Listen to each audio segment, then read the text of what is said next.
Good morning, السلام علیکم۔ امید کرتا ہوں کہ آپ لوگ خیریت سے ہوں گے۔ آج کا جو سبق ہے وہ کلاس 8 میں پڑھنے والے اسٹوڈنٹ کے لیے ہے۔ آپ کی بک کا یہ چوتھا چیپٹر ہے جس کا نام ہے جلا پھر دیا دیوالی کا۔ تو ایک نظم ہے، اس کو ہم لوگ سمجھنے کی کوشش کریں گے۔ تو آئیے سب سے پہلے جانتے ہیں کہ اس نظم کو کس نے لکھا ہے۔ اس نظم کو جو لکھنے والے ہیں مصنف ہیں، ان کا نام ہے نذیر اکبر آبادی۔ نذیر اکبر آبادی کا پورا نام شیخ ولی محمد تھا۔ 1740 میں دہلی میں پیدا ہوئے، یعنی 1740 عیسوی میں دہلی میں ان کی پیدائش ہوئی۔ احمد شاہ ابدالی کے حملے کے وقت اکبر آباد یعنی آگرہ چلے گئے۔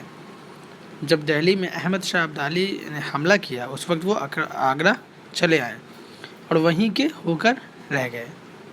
آپ سیر سپاٹے اور سیاحت کے نہایت شوقین تھے۔ سیاحت کہتے ہیں گھومنے کو، سیر کرنے والے کو۔ ایک زمانے تک نذیر کی شاعری کو بازاری کہہ کر نظر انداز کیا گیا، لیکن وہ وقت بھی آیا جب آپ عوامی شاعر کہلائے۔ آپ نے میلوں، تہواروں، موسموں، پھلوں اور اصل زندگی سے متعلق متعدد چیزوں کو اپنی شاعری میں شامل کیا۔ تہواروں سے متعلق آپ نے بہت سی نظمیں لکھیں جو بے حد مقبول ہوئیں۔ 90 ایئرس کی عمر میں، یعنی 90 برس کی عمر میں 1830 عیسوی میں آپ کا انتقال ہو گیا۔ عوامی شاعر کہتے ہیں جو شاعر عام زندگی کے تعلق سے اپنی بات، اپنے شعر کو کہتا ہے، اپنے شعر میں ان باتوں کو شامل کرتا ہے جو عام لوگوں سے ریلیٹڈ ہو۔ اور یہ جو نظم ہے جلا پھر دیا دیوالی کا، اس نظم میں نذیر اکبر آبادی نے بڑے اچھے انداز میں دیوالی کی تصویر کشی کی ہے اور بتایا ہے کہ دیوالی لوگوں کے لیے کیوں باعث رونق ہے، یعنی لوگوں کے لیے دیوالی کیوں اچھی چیز ہے، کیوں خوبصورتی کا چیز ہے، لوگ اس دن کیا کرتے ہیں اور انہیں اس دن کا شدت سے کیوں انتظار رہتا ہے۔ تو آئیے ہم لوگ اس نظم کو پڑھتے ہیں اور سمجھنے کی کوشش کرتے ہیں۔ سب سے پہلا جو مصرع ہے، ہر ایک مقام جلا پھر دیا دیوالی کا، یعنی شاعر کہہ رہے ہیں کہ ہر مقام میں ایک دیا جلتا ہے، چراغ کس کا؟ مٹی کا۔ ہر ایک طرف کو اجالا ہوا دیوالی کا۔ آپ دیکھیں گے دیوالی کے دن چاروں طرف اجالا ہو جاتا ہے، چراغ جل جاتے ہیں، تو سبھی کے دل میں سما چھا گیا دیوالی کا۔ سارے لوگوں کے دلوں میں دیوالی کا منظر چھا جاتا ہے۔ کسی کے دل کو مزہ خوش لگا دیوالی کا۔ ہر کسی کے دل کو کیا لگتا ہے؟ اچھا لگتا ہے۔ دیوالی کا جو مزہ ہوتا ہے وہ اچھا دیکھنے میں لگتا ہے۔ عجیب بہار کا دن ہے بنا دیوالی کا، یعنی اس دن کا جو دن ہوتا ہے وہ ایک دم بہار کا، خوشی کا دن ہوتا ہے۔ جہاں کہتے دنیا کو، یعنی دنیا میں یارو عجیب طرح کا ہے یہ تہوار۔ شاعر کہہ رہا ہے کہ یار دوستو، دنیا میں یہ تہوار ہے دیوالی، یہ عجیب طرح کا تہوار ہے۔ کسی نے نقد لیا اور کوئی کرے ہے ادھار، یعنی کوئی کیا کرتا ہے؟ پیسہ فوراً ادا کی گئی، اس کو نقد کہتے ہیں، یعنی کوئی سامان خریدا تو نقدی ایک دم hand to hand cash payment کر دیا، اسی وقت دے دیا، اور کوئی ادھار لیتا ہے لیکن پھر بھی وہ تہوار مناتا ہی ہے۔ کھلونے، کھیلوں، تماشوں کا گرم ہے بازار۔ آپ دیکھو گے دیوالی کے دن کھلونے سج جاتے ہیں مارکیٹ میں، کھیلوں تماشوں کا بازار گرم رہتا ہے۔ ہر ایک دکان میں چراغوں کی ہو رہی ہے بہار۔ آپ دیکھیں گے کہ ہر دکان میں، ہر گھر میں چراغ یعنی روشنی جلتی رہتی ہے۔ سبھوں کو فکر ہے، سارے لوگوں کو فکر ہے، اب جا بجا دیوالی کا، یعنی سارے لوگ اب کیا کر رہے ہیں؟ دیوالی کے بارے میں سوچ رہے ہیں۔ جب شام ہوتے ہیں، جب دیا جل جاتی ہے تو سارے لوگ اس دیوالی کے ماحول میں کھوس آ جاتے ہیں، سب اس میں اسی کے فکر میں اور غم میں رہتے ہیں۔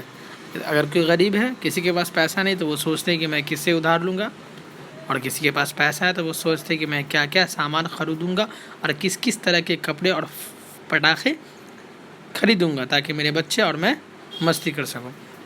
پھر اگلا مصرع ہے اس نظم کا، مٹھائیوں کی دکانیں لگا کے حلوائی. اب دیکھیں گے کہ جگہ جگہ پہ حلوائی مٹھائی کے دکانیں لگاتے ہیں. پکارتے ہیں کہ لالا دیوالی ہے آئی، بتاسے لے کوئی برفی کسی نے تلوائی. یعنی کوئی بتاسے لیتے ہیں، بتاسا بھی ایک قسم کا مٹھائی ہے، اور کوئی برفی تولواتے ہیں یعنی وزن کرواتے ہیں. کھلونے والوں کی ان سے زیادہ بنائیں. لوگ شاعر کہہ رہے کہ جو کھلونے والے ہوتے ہیں وہ ان سے زیادہ قسمت والے ہوتے ہیں، یعنی کھلونے والے کی قسمت زیادہ کھل آتے ہیں اس دن. گویا انہوں کہ وہاں راج آ گیا دیوالی کا. شاعر کہہ رہے ہیں کہ ایسا لگ رہا ہے کہ کھلونے والوں کے یہاں دیوالی کا راج آ گیا. راج کہتے ہیں سرکار کو، حکومت کو. صرف حرام کی کوری کا جن کا ہے بیوپار، انہوں نے کھایا ہے اسی دن کے واسطے ہی ادھار. کہنے کہ جو لوگ کا حرام کا کوری ہے، حرام کا بیوپار ہے، وہ لوگ اس دن ادھار کھاتے ہیں، اس دن بہت بے تحاشا پیسے کو لٹاتے اور برباد کرتے ہیں. کہے ہیں ہنس کے قرض خواہ سے ہر ایک بار، دیوالی آئی ہے سب دیے چلائیں گے اے یار. قرض خواہ یعنی جو قرض دار ہوتا ہے وہ ہنس کے کہتا ہے، وہ ہر ایک بار کہتا ہے کہ سب دیے جلائیں گے یار. خدا کے فضل سے ہے آسرا دیوالی کا.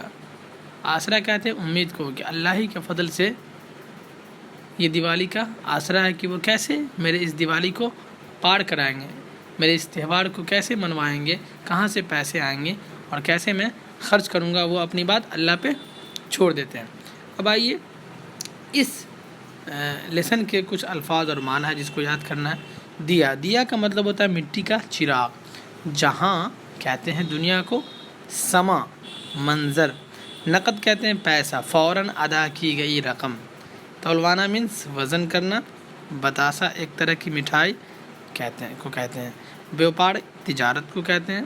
دیوالی دیوں یا روشنی کا تہوار، اسے دیوالی کہتے ہیں. اور تہوار کو کہتے ہیں. بہانا مینس اچھا لگنا. حلوائی مٹھائی بنانے والے کو کہتے ہیں. بن آنا مینس قسمت کھلنا، خواہش پوری ہونا. راج کہتے ہیں حکومت کو. آسرا کہتے ہیں امید کو. تو اس طرح سے آپ کا یہ آج کا لیسن کمپلیٹ ہوتا ہے. آپ نے سمجھا کہ یہ جو نظم ہے جس کو نذیر اکبر آبادی نے لکھا ہے، اس نظم کے اندر انہوں نے بتایا ہے کہ لوگ اس دن کیا کیا کرتے ہیں اور انہیں اس دن کا شدت سے کیوں انتظار رہتا ہے. دیوالی کے دن صرف دیوالی کا انتظار رہتا ہے، اور اس دن لوگ ہر طرف خوش و شادماں دکھائی دیتے ہیں، خوش نظر آتے ہیں، اور سارے لوگ دیوالی کو اچھے سے مناتے ہیں ایک ساتھ مل جل کر.